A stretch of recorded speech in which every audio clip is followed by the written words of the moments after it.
مسلمانوں کا یہ عقیدہ ہے کہ معصوم عن الخطا انبیاء کرام علیہم السلام کی ذوات مقدسہ ہیں،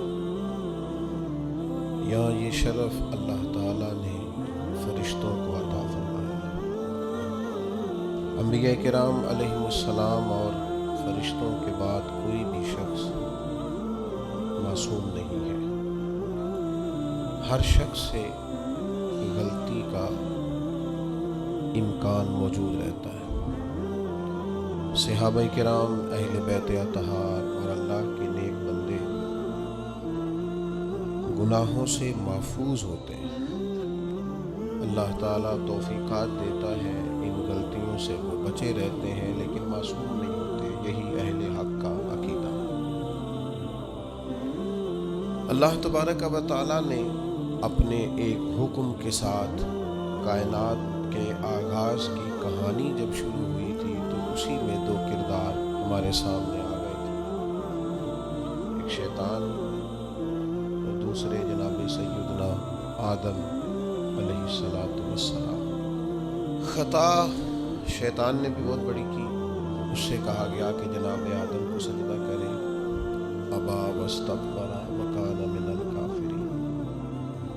اس نے سجدے سے انکار بھی کیا اور تکبر بھی کیا۔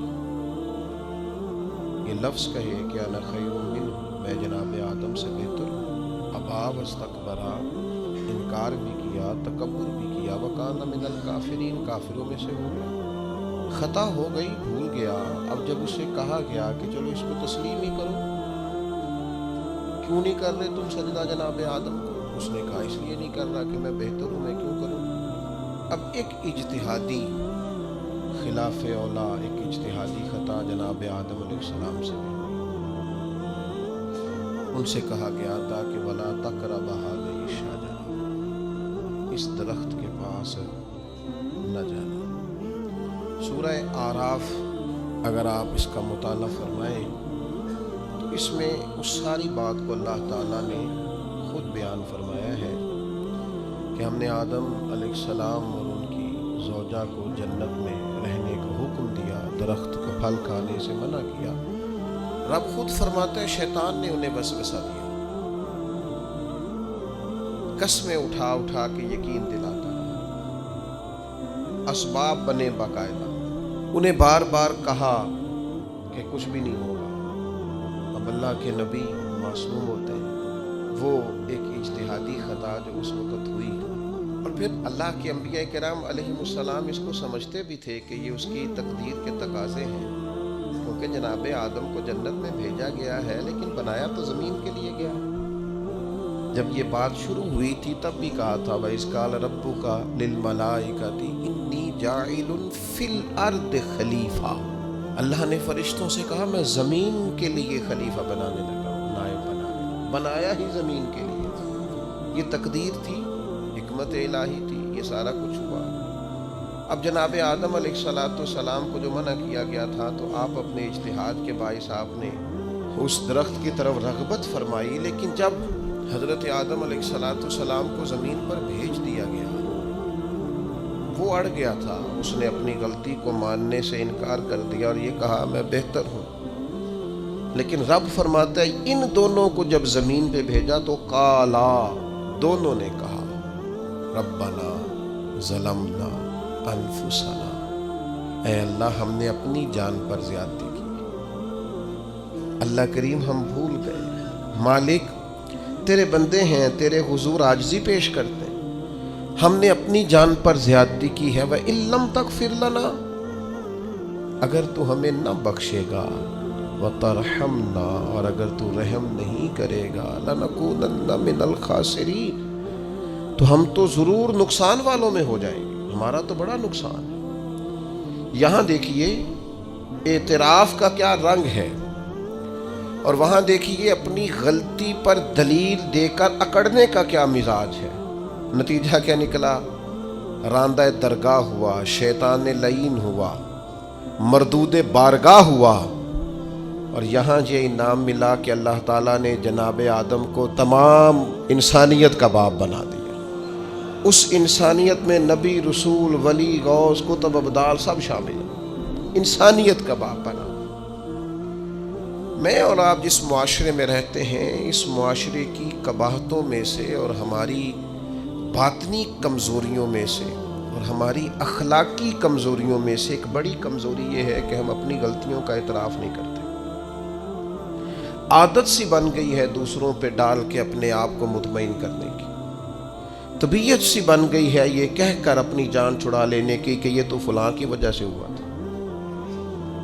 کسی کا بچہ بگڑ رہا ہے، خطائیں کر رہا ہے، اپنے صحیح رستے سے ہٹ رہا ہے، تو اس کے والدین کہتے ہیں اس کے دوست خراب کر رہے ہیں، اسے گن پوائنٹ پہ لے جاتے ہیں کیا، اس کو جبرن اٹھا کے لے جاتے ہیں کہ اس کو کیا یہ اتنا ہی ناسمجھ ہے کہ کوئی اسے بگاڑ رہا ہے اور یہ بگڑتا ہی چلا جا رہا ہے۔ صحبت بد اثر کرتی ہے، اس کا انکار نہیں، لیکن سوال یہ ہے کہ یہ تو جان چھڑانے والی بات ہے، تو ہم نے اپنی جان چھڑائی۔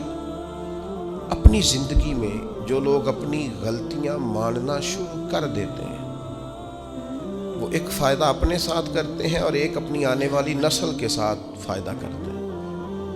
ان کو پتہ چلتا ہے کہ ہمارے بزرگ ہمیں یہ کہہ رہے ہیں، ہمارے والدین کہ بیٹا یہاں میں بھول گیا تھا اور میری اس غلطی کی بنیاد پر مجھے یہ نتائج بھگتنا پڑے اور بہت ساری چیزوں پر میں بہت سارے لوگوں سے پیچھے رہ، یہ خطا نہ کرنا زندگی میں۔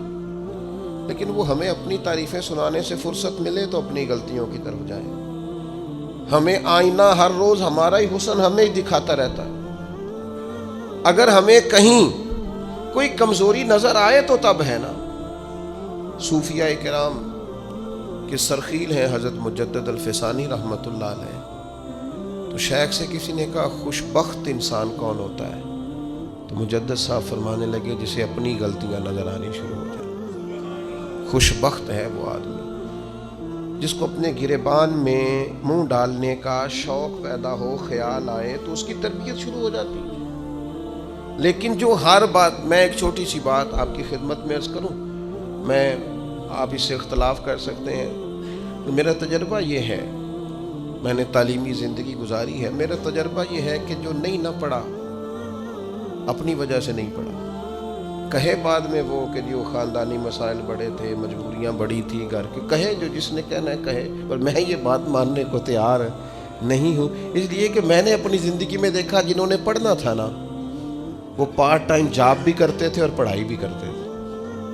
وہ میں خود، ہم دوست جایا کرتے تھے، اب تو میں نے کبھی یہ سنا بھی نہیں، لیکن یہ جو لوگ بڑی عمر کے ہیں انہیں پتہ ہوگا، آدھی قیمت پر کتابیں مل جاتی تھی اور پھر اس کو جا کے دوبارہ بیچ کے آتے تھے، وہ پھر 25% قیمت ملتی تھی اس کی اگلے سال۔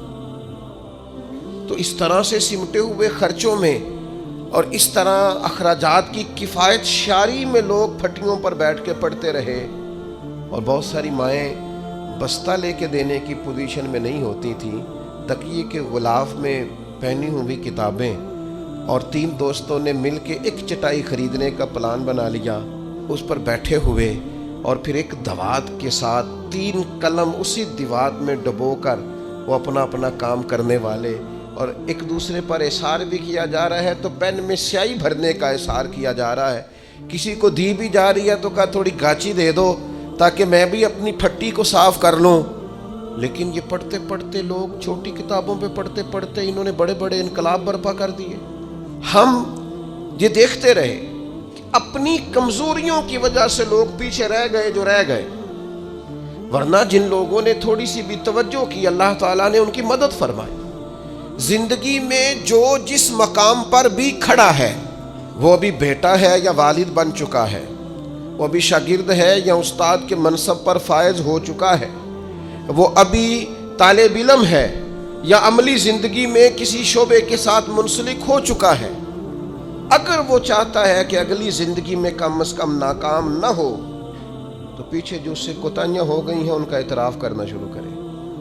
ضروری نہیں اس کے پوسٹر چھپائے اور لوگوں کو بتائے، وہ اپنے آپ سے تو گفتگو کرے، اپنے رب کے حضور تو حاضر ہو کے اپنی غلطیوں کو مانے، وہ تسلیم تو کرے کہاں کہاں اس سے خطائیں رہ گئی ہیں، کہاں کہاں اس سے غلطیاں رہ گئیں، کہاں کہاں وہ بھول گیا، کہاں کہاں اس نے سمجھنے میں اور اپنا شعور بلند کرنے میں دیر کر دی۔ جب تک اعتراف جرم نہیں ہوگا اتنی دیر تک غلطیوں کی تربیت ہو سکتی. دیکھو کیا کہتے ہیں, ربنا ظلمنا انفسنا, اللہ ہم نے زیادتی کی ہے اپنی جانوں پر, وَإِن لَمْ تَغْفِرْ لَنَا, اگر تو نے معاف نہ کیا, وَتَرْحَمْنَا, اور ہم پر رحم نہ فرمایا, لَنَكُونَنَّ مِنَ الْخَاسِرِينَ, پیچھے سے جو ہونا تھا وہ ہو گیا, اور اگر آئندہ بھی کرم نوازی نہ ہوئی تو ہم تو نقصان والوں میں ہو جائیں گے, نقصان تو بڑھے گا, روز گھاٹے میں جائیں گے. ہم جب تک تسلیم نہیں کرتے, مان لو سیاستدانوں تم سے غلطیاں ہوئی ہیں, تمہیں موقع ملے تھے, تمہارے پاس وقت تھا, مانو کہ تم سے غلطیاں ہوئی ہیں.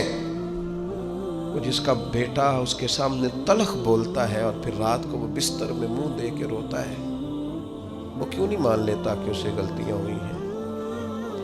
وہ ایک دفعہ اپنے بستر میں منہ دے کے یہ کیوں نہیں سوچتا کہ کبھی اس کے ابا جی بھی کہا کرتے تھے, بیٹا میں تیری طرف سے تکلیف میں ہوں. کیوں نہیں تسلیم کرنے کو تیار کہ میں اسے کسی کے سپرد کر کے نا تو چچا کے ساتھ اسکول چلا جا اور میں دوستوں کے ساتھ کھانے چلا گیا تھا, میں نے اپنے بچوں کو وقت ہی نہیں دیا. یہ کوتاہیاں ہم کب تسلیم کریں گے؟ چھوٹا آدمی ہوں اور کمزور ہوں, کوئی ایسی بات نہیں کرنا چاہتا, لیکن میرا دل کرتا ہے ادب سے عرض کروں کہ دین کے دعوے کرنے والوں تم سے غلطیاں ہوئی ہیں, منبر و محراب کے وارثوں تم سے کوتاہیاں ہوئی ہیں, مسند ارشاد پر بیٹھ کر پیری مریدی اور اچھے اسباق پڑھانے والوں تم سے خطائیں ہو گئی ہیں. تم نے قوم کو جس تعویذ گنڈے پہ لگایا تھا, تم نے قوم کو جو چیزیں خود سے سکھائی تھیں, تم نے کیوں نہیں بتایا کہ ہم تو ناقل ہیں, اللہ کے عاجز بندے ہیں, قرآن و سنت پڑھیں گے اور تمہیں سنا دیا کریں گے, ہم تو صرف ناقل ہیں, یہاں سے نقل کر کے تم تک پہنچانے والے, ہم تو تمہیں خیر بتائیں گے, اللہ کی بارگاہ کا رستہ دکھائیں. تم نے کیوں نہیں اس کو سمجھا؟ ہم اپنی کوتاہیاں کب قبول کریں گے؟ ساری غلطیاں سیاستدانوں کی تو نہیں ہوتی. پتا تھا ووٹر کو کہ یہ پہلے کس پارٹی میں تھا, اس کو پتا تھا کہ اس کا اعتبار نہیں ہے, خدا جانے جیت کے بھی کس پارٹی میں جائے گا, پتا تھا. تو کیا یہ کوئی دھندا ہے؟ کیا یہ کاروبار ہے؟ کیا آپ جانتے بوجھتے ہوئے اپنے ہاتھ سے زہر کھائیں اور بعد میں کہیں کہ میری انتڑیاں کٹ کے باہر آ رہی ہیں, تو جب کھایا تھا تو یہ تو ہوگا سارا کچھ. ہمارے کچھ دوست ہیں محبت کے ساتھ رمضان میں کچھ اپنی بساط کے مطابق جو ہمیں نظر آتا ہے کہ یہ ہمارے جاننے والوں میں کوئی غریب آدمی ہے, تو بڑی معمولی سی چھوٹی سی خدمت ہم کرنے کی کوشش کرتے ہیں. تو میں یہ 1-2 دن پہلے عصر کی نماز کے لیے سیڑھیاں چڑھ رہا تھا مسجد کی, تو ایک بوڑھے نے مجھے آواز دے کے کہا حضرت جی السلام علیکم. اور پھر غریب آدمی تو وہ بات بھی کرتا ہے تو اس کے لفظ بھی کانپتے ہیں. میں نے کہا کہ آپ کو پریشانی ہے؟ کہنے لگے وہ جڑا رمضان چ راشن لبدا ہے پہلے نہیں لب سکتا. تو میں ان کا بازو تھام کے ان کو کونے پہ لے گیا. میں نے کہا پریشان ہے. ان کے آنسو بے اختیار ٹپ کے کہنے لگے منڈے دی کل 40,000 تنخواہ ہے تے 34,000 گیس دا بل آ گیا. اب یہ ہے کہ اس کو مینج کرنا.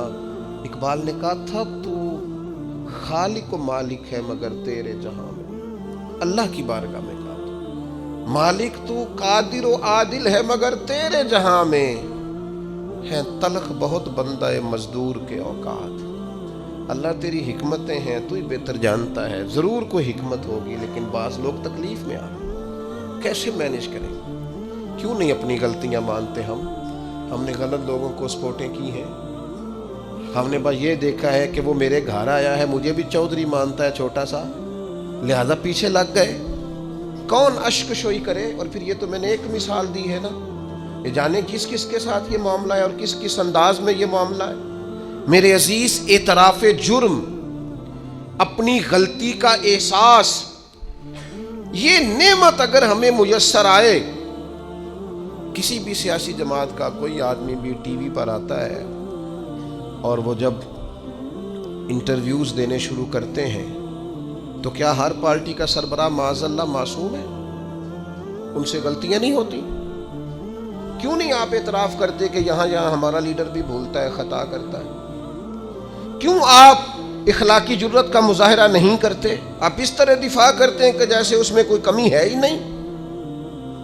ہمارے اسا فرمایا کرتے تھے خدا بننے کا شوق نہ پیدا کرو، انسان رہو، رب نے تمہیں انسان بنایا، وہ تمہیں انسان دیکھنا ہی پسند فرماتا ہے۔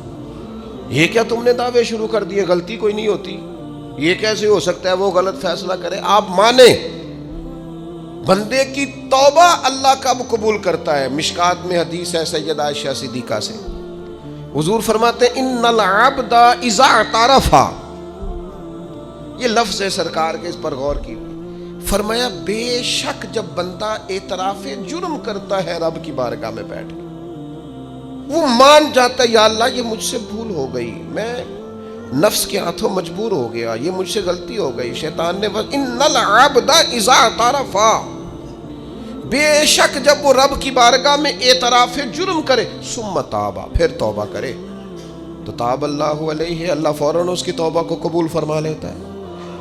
لیکن وہ اعتراف جرم ہی نہ کرے، وہ اپنی خطائیں ہی تلاش نہ کرے، وہ کسی جگہ ماننے کو تیار نہ ہو۔ اعتراف کرنا یہ اعلیٰ درجے کے لوگوں کا کام ہے، مان جانا یہ بلندی اخلاق والے لوگوں۔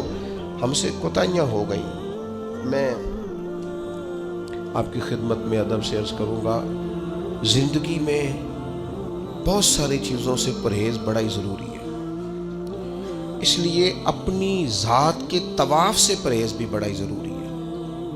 اپنی ذات میں الجھ کے زندگی نہیں گزارنی، میں سمجھدار ہوں، میں بڑا سمارٹ ہوں، اور دیکھو میری تدبیر سے میرا نظام بڑا اچھا چل رہا ہے، میری حکمتیں بڑی کامیاب جا رہی ہیں، دیکھو میں نے جو سوچا تھا اس کے مطابق منصوبہ بندی ٹھیک ہے، میں کئی لوگوں پر سبقت لے جا چکا ہوں، میں آگے بڑھ چکا ہوں۔ یہ ذات کا طواف ہے۔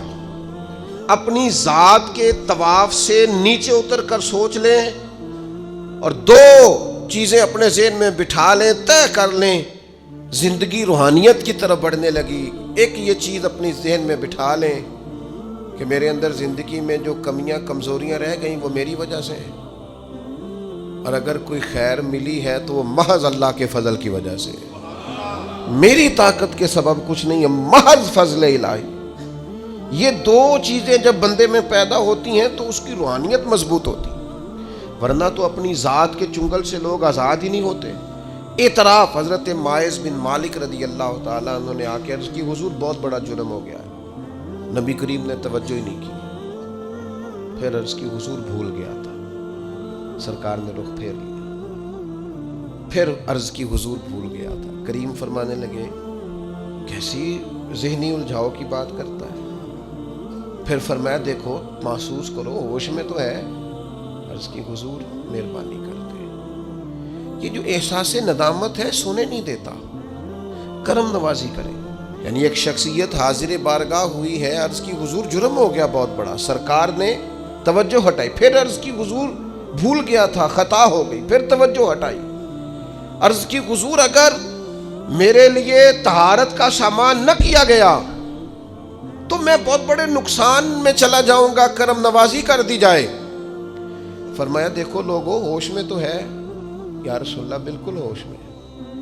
نبی کریم علیہ الصلوۃ والسلام نے فرمایا لے جاؤ سنسار کرو، پتھر مارے گئے، سنسار کیا گیا،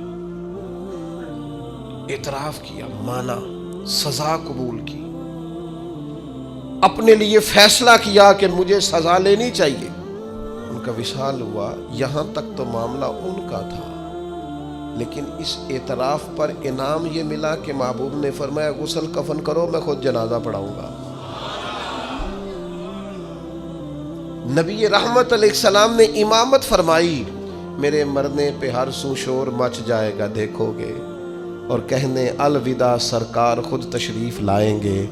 اور کسی درویش نے کہا تھا مرن تو بعد دو مکھڑا میرا ہو جاوے جے تازہ، پھر سمجھ لینا محبوب میرے نے آن پڑیا جنازہ۔ سرکار نے امامت فرمائی، تدفین ہوئی۔ کسی شخص نے بعد میں کہا اس نے فلان جرم کیا ہے، تو حضور فرمانے لگے چپ کر، تجھے پتہ ہے وہ کہاں ہے اس وقت؟ یا رسول اللہ کہاں ہے؟ فرمایا جنت کی نہروں میں غوطے لگا رہے ہیں۔ اور حضور فرمانے لگے اس بندے نے ایسی اعلیٰ توبہ کی ہے کہ اگر میں اپنی ساری امت میں اس کی توبہ ساری امت میں، فرمایا اس کی